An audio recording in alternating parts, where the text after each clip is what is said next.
Chào các bạn, ngày hôm nay chúng ta sẽ nghiên cứu về một cái đề tài đó gọi là siêu binh pháp Tôn Tử. Ngày xưa á, thì nó có cái món gọi là binh pháp Tôn Tử, thì người ta ứng dụng cái binh pháp Tôn Tử để mà người ta trong chiến tranh, hoặc là ứng dụng để mà xây dựng hoặc điều hành cái quốc gia. Còn cái siêu binh pháp Tôn Tử thì người ta ứng dụng nó để là giải thể một quốc gia, tức là để phá sản một quốc gia, để hủy hoại một quốc gia. Như vậy thì cái món mà mình dạy sẽ là siêu binh pháp Tôn Tử, và ứng dụng của nó là để hủy hoại, để tàn phá một cái quốc gia. Và cái nội dung siêu pháp Tôn Tử này thì mình trình bày thành nhiều cái video, và đây chỉ là cái phần một mà thôi.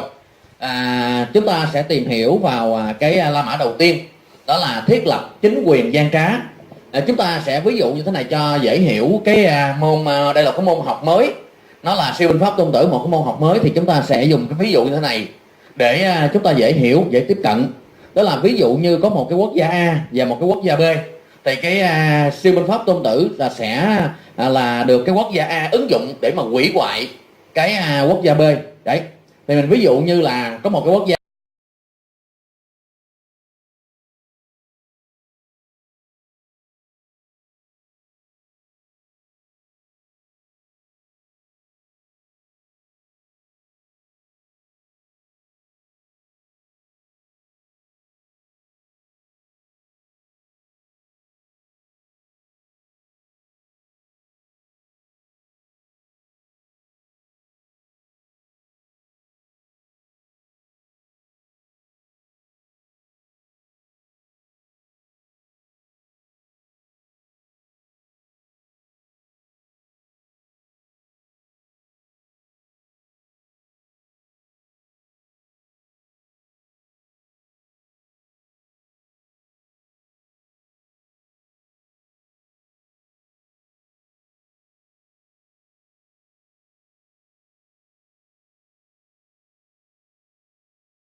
rẽ dân tộc.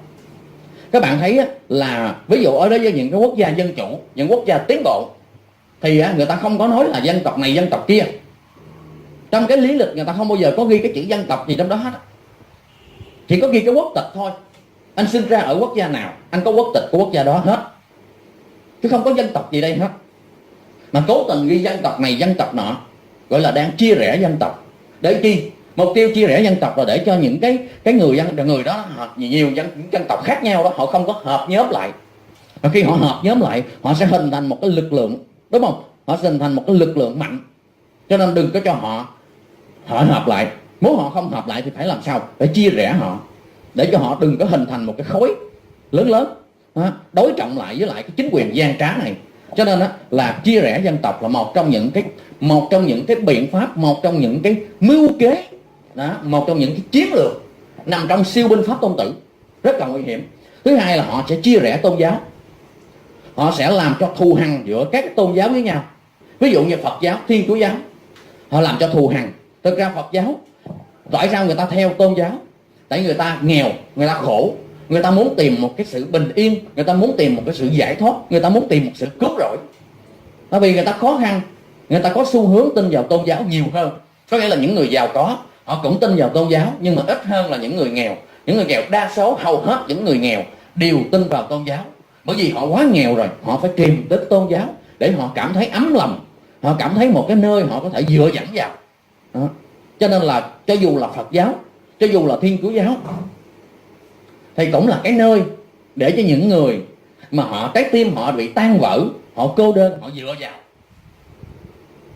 Vậy thì cái người mà chủ trương chia rẽ tôn giáo làm cho Phật giáo và Thiên Chúa giáo thù hằn nhau, làm cho Phật giáo, Thiên Chúa giáo, Tin Lành rồi vân vân, họ thù hằn nhau, họ chia rẽ nhau, họ coi thường nhau, họ không đoàn kết lại. Đây cũng là một trong những cái chính sách chia rẽ.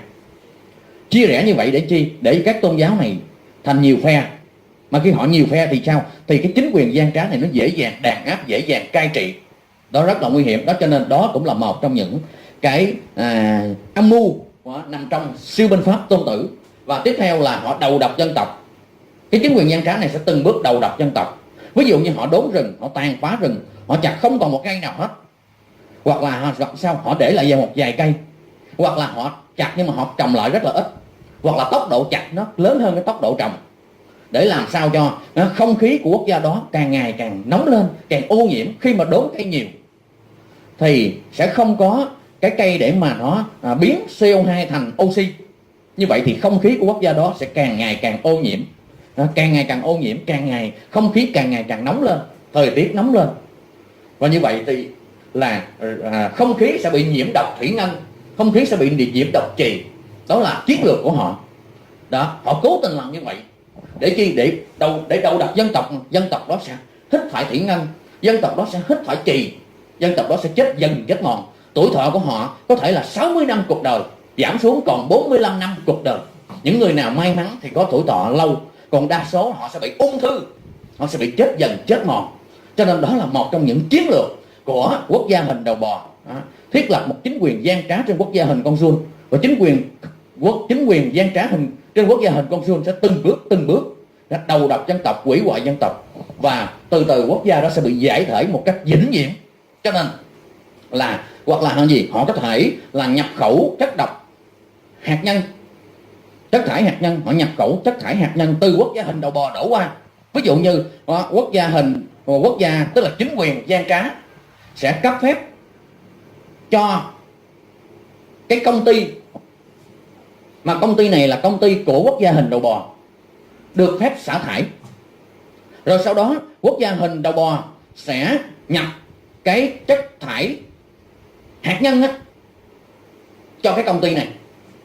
Và công ty này đã có giấy phép rồi, đã có giấy phép xả thải rồi, sẽ xả thải làm ô nhiễm môi trường, làm hủy hoại môi sinh, hủy hoại biển, hủy hoại sông ngòi, hủy hoại toàn bộ, hủy hoại vĩnh viễn.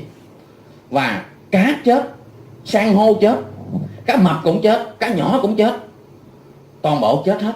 Người dân ăn muối cũng chết luôn, ăn muối cũng chết, cũng ung thư, cũng chết dần chết mòn. Ăn cá cũng chết, mà không ăn cá cũng chết. Tại vì nếu ăn cá là sẽ chết ngay tức khắc. Còn nếu không ăn cá sẽ bị bướu cổ, tại không ăn cá biển sẽ bị bướu cổ, sẽ bị chết dần chết mòn. Chết dần chết, đó là âm mưu, đó là một chiến lược hủy hoại dân tộc. Nó mang cái tính chất được vạch định từ trên xuống dưới, chứ không phải là đây là một sự ngẫu nhiên, không phải đổ thừa nguyên nhân do tham nhũng. Không, tham nhũng cũng là một chiến lược, và chiến lược hủy hoại đầu độc dân tộc cũng là một chiến lược. Rồi họ bắt đầu họ làm những con đường tệ hại. Để chi? Để họ không nhập khẩu ô tô vào, họ sẽ nhập khẩu xe máy vào. Lúc đó là xe máy nó có cái hệ thống lọc của xe máy nó không có bằng cái hệ thống lọc của ô tô. Đối với ô tô thì cái hệ thống lọc nó rất là tốt, cho nên là cái không khí thải ra nó ít độc. Còn đối với xe máy, cái hệ thống lọc nó rất là tệ, cho nên là cái khối thải ra của cái xe máy nó mang một cái tỷ lệ độc rất là cao. Và người dân họ đi ngoài đường kẹt xe, toàn là xe máy không, họ hít những cái khối đó vô, họ sẽ bắt đầu bị ung thư. Họ sẽ bắt đầu là từng bước họ sẽ bị là cái thanh quản của họ nó sẽ bị nhiễm độc, và bắt đầu nó dày lên, nó dày cái thanh quản lên. Và khi nó dày thanh quản lên, họ ngủ họ sẽ ngái. Tại vì sao? Nó hẹp quá. Khi mà ngủ nó hẹp quá thì không khí nó vô rất là khó khăn, nên họ ngái rô. Thì đó là cái chiến lược hủy hoại, chiến lược đầu độc dân tộc. Như vậy thì chúng ta sẽ còn rất nhiều cái nội dung về cái nội dung là thực hiện giải thể quốc gia, hủy hoại dân tộc, hủy hoại đất nước, tàn phá. Thì đó là một cái chiến lược mà mình sẽ từng bước phân tích cho các bạn, thành những cái video cụ thể. Ví dụ như phân tích tác hại của tham nhũng, phân tích cái chính sách chia rẽ dân tộc, chia rẽ tôn giáo, phân tích cái chiến lược đầu độc dân tộc, rồi phân tích cái chiến lược khuyến khích bạo lực, và những cái luận điểm gian trá điêu hoa quỷ quyệt của cái con khỉ khổng lồ nó từng bước hủy hoại dân tộc này như thế nào, thì mình sẽ phân tích cụ thể trong những cái video khác. Và để kết thúc cái video này thì chúng ta đi qua phần ba la mã, đó là ai là người có lỗi. Ai là người có lỗi ở trong cái vấn đề hủy hoại dân tộc này? Thì thứ nhất, chúng ta không đổ thừa cho chính quyền đầu bò được. Tại vì sao? Giữa hai quốc gia, một quốc gia hình đầu bò và một quốc gia hình con giun. Quốc gia hình đầu bò nó có cái tư duy giết hại, thôn tính, tàn phá. Quốc gia hình con giun là một cái việc mà cái việc có thể giải thích được, bởi vì nhân chi sơ tính bổn ác. Đối với những quốc gia dân chủ, hai quốc gia dân chủ thì họ không hủy hoại nhau. Nhưng mà đối với cái quốc gia khỉ vua chủ, khỉ nhóm chủ, thì quốc gia đầu bò hủy hoại quốc gia hình con giun là cái chuyện có thể giải thích được. Như vậy thì cái vốn dĩ cái chiêu thức này là cái chiêu thức của quốc gia hình đầu bò để mà hủy hoại quốc gia hình con giun. Như vậy thì vấn đề là quốc gia hình con giun phải có cách để mà phòng vệ, chứ không phải là đi đổ thừa tại sao mày quánh tao. Có nghĩa là nhân dân quốc gia hình con giun phải làm sao để quốc gia hình đầu bò nó không hủy hoại quốc gia hình con giun, chứ đừng có hỏi tại sao quốc gia hình đầu bò, tại sao mày quánh tao, là đừng có bao giờ hỏi như vậy. Hỏi vậy cũng như không. Cho nên rồi chúng ta nói tiếp là cái lỗi có phải thuộc cái chính quyền gian trá hay không? Thì xin thưa, cái lỗi không phải thuộc vào chính quyền gian trá, bởi vì ngay từ đầu nó đâu phải là cái chính quyền chính nghĩa đâu. Nó là một cái chính quyền phi nghĩa, nó là một chính quyền hoàn toàn phi nghĩa, nó không đứng trên lợi ích của nhân dân. Đầu tiên nó hô hào là nó giả bộ, nó chính nghĩa, nó giả bộ nó vì lợi ích nhân dân. Để chi? Để nhân dân người ta ủng hộ nó. Sau đó là sao? Sau đó nó xây dựng cái cơ cấu xong rồi thì nó lại là hiện nguyên hình là một chính quyền tay sai cho quốc gia hình đầu bò. Đó là một chính quyền gian trá, nó là tay sai quốc gia hình đầu bò, cho nên nó phục vụ cho lợi ích của quốc gia hình đầu bò là chuyện đương nhiên.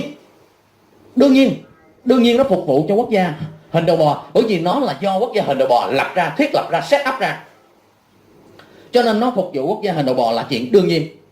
Mà nó hủy hoại cái dân tộc ở trên quốc gia hình con giun là cái chuyện đương nhiên. Cho nên đừng có trách cái chính quyền đó. Vốn dĩ nó đâu có cái chính nghĩa đâu. Vốn dĩ nó cũng đâu có nói rằng là nó phục vụ quốc gia nhân dân đâu. Nó chỉ nói dốc thôi. Ai biểu tin, ai biểu ngu tin. Cho nên là chúng ta cũng đừng có trách cái chính quyền gian trá, mà vấn đề là người dân ở nước hình con giun.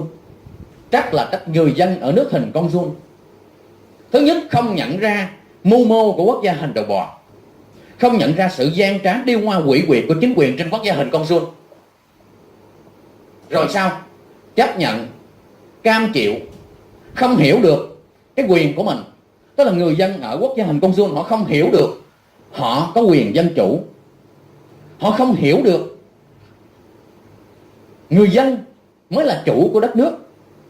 và chính quyền phải được bầu cử tự do, phổ thông đầu phiếu, công khai minh bạch, chứ không phải để cho cái chính quyền gian trá này nó tổ chức bầu cử gian trá, trá hình, bầu cử điêu hoa, gian xảo, gian lận.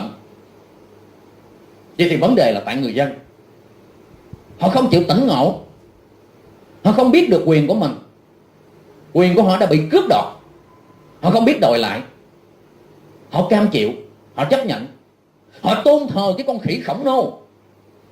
Vấn đề là ở cái con khỉ khổng nô, nó nhồi nhét, nó nhồi sọ, nó tuyên truyền, nó dạy bá láp bá xàm, nó dạy vô cùng bá xàm bá láp, nó dạy nhị thập tứ hiếu.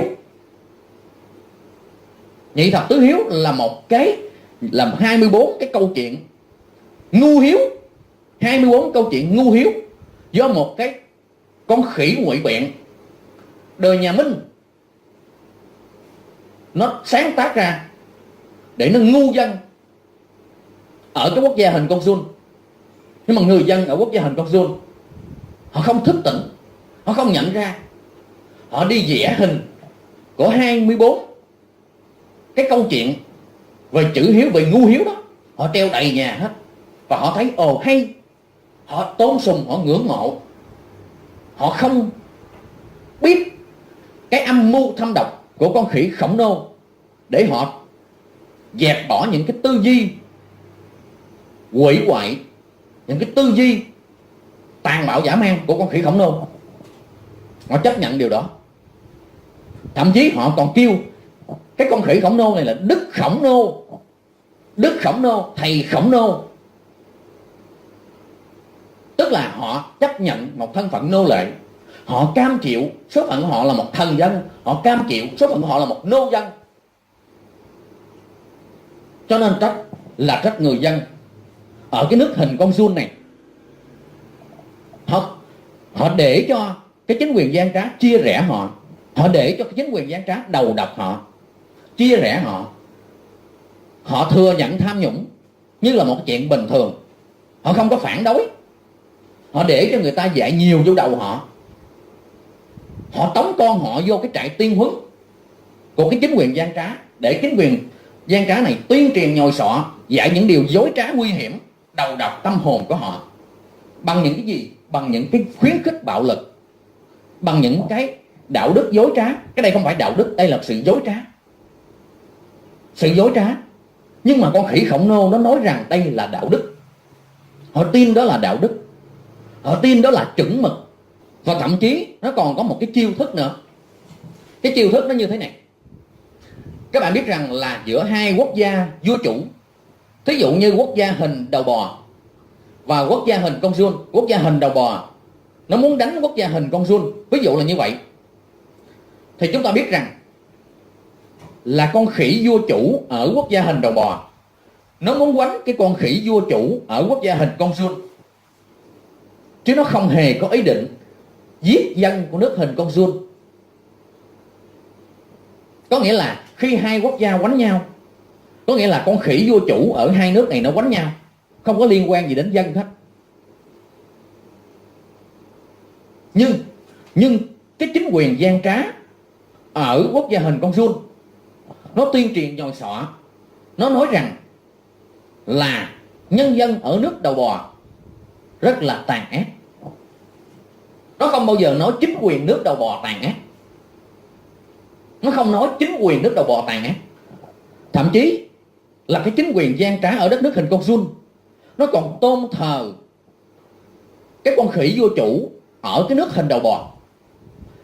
Cái con khỉ vua chủ ở nước hình đầu bò nó họ Mao, gọi là Mao khỉ vua chủ, Mao khỉ vua chủ. Thì chính quyền gian trá nó thờ cái con Mao khỉ vua chủ đó. Nhưng mà nó lại chửi, nó làm cho nhân dân ở nước hình con giun thù ghét nhân dân ở nước hình đầu bò. Chúng ta lưu ý, nhân dân giữa nước hình con giun và nhân dân giữa nước hình đầu bò vốn dĩ họ không có cái gì mâu thuẫn nhau hết, họ không có cái gì, cái động cơ gì mà họ tàn sát nhau, họ không có động cơ gì mà họ hãm hại nhau. Chỉ là hai cái con khỉ vua chủ nó tranh giành với nhau mà thôi. Cho nên không có cái chuyện là người dân của nước này thù ghét người dân của nước kia, chuyện đó không có. Mà thực chất là hai con khỉ vua chủ đó nó ghét nhau, rồi nó tuyên truyền cho dân của nó rằng là kẻ thù của chúng ta là dân của nước kia. Để chi? Để nếu như lỡ có chiến tranh xảy ra thì nhân dân ở nước này vì thù ghét nhân dân của nước kia, cho nên họ sẵn sàng tham gia chiến đấu điên cuồng, giết hại điên cuồng, tàn sát điên cuồng, đẫm máu điên cuồng. Chứ vốn dĩ nhân dân hai nước không có gì phải thù ghét nhau cả. Cái kẻ thù thực sự không phải là kẻ thù thực sự của nhân dân nước hình con giun, không phải là nhân dân nước hình đầu bò, mà kẻ thù thật sự của nhân dân nước hình con giun, thứ nhất là chính quyền nước đầu bò, gọi là con khỉ mau khỉ vô chủ của nước đầu bò. Và thứ hai là con khỉ vô chủ ở cái đất nước hình con giun. Bởi vì thực ra là khỉ vô chủ vốn dĩ nó không có quyền làm chủ. Chúng ta dùng từ khỉ vô chủ chẳng qua là tên gọi mà thôi, chứ vốn dĩ khỉ vô chủ nó không có quyền chủ, mà nhân dân mới có quyền làm chủ thật sự của đất nước. Họ mới là có quyền. Và họ bị cái con khỉ vô chủ nó cướp cái quyền làm chủ của mình, gọi là cướp chính quyền. Tại vì cái con khỉ vô chủ nó cướp cái quyền của người ta, nó tự xưng nó là khỉ vô chủ hoặc là những con khỉ nhóm chủ. Cho nên nếu như nhân dân ở cái nước hình con giun hiểu được điều này, đòi lại cái quyền của mình, đòi lại cái quyền của mình. Còn nếu nhưng mà nhân dân ở nước hình con giun không hiểu được, chấp nhận bị ngu dân, chấp nhận bị nhồi sọ, chấp nhận bị chia rẽ dân tộc, chấp nhận bị chia rẽ tôn giáo, chấp nhận bị đầu độc, chấp nhận bị khuyến khích bạo lực, chấp nhận tham nhũng, đó là nhân dân họ chấp nhận. Lỗi là tại người dân, chứ không phải lỗi tại chính quyền đầu bò. Chính quyền đầu bò đương nhiên là độc ác rồi, đương nhiên là độc ác. Chính quyền gian trá đương nhiên nó cũng là một cái chính quyền tay sai của chính quyền đầu bò. Thì đương nhiên nó không bao giờ đứng về lợi ích của nhân dân đất nước hình con giun đâu. Đừng có trông chờ vào nó. Vậy thì vấn đề là nhân dân đất nước hình con giun phải hiểu được quyền của mình, phải đoàn kết lại và chống lại những cái siêu binh pháp tôn tử của cái chính quyền gian trá áp đặt lên nhân dân. Cảm ơn các bạn đã theo dõi video này. Chúng ta sẽ gặp lại trong những video khác. Chào tạm biệt.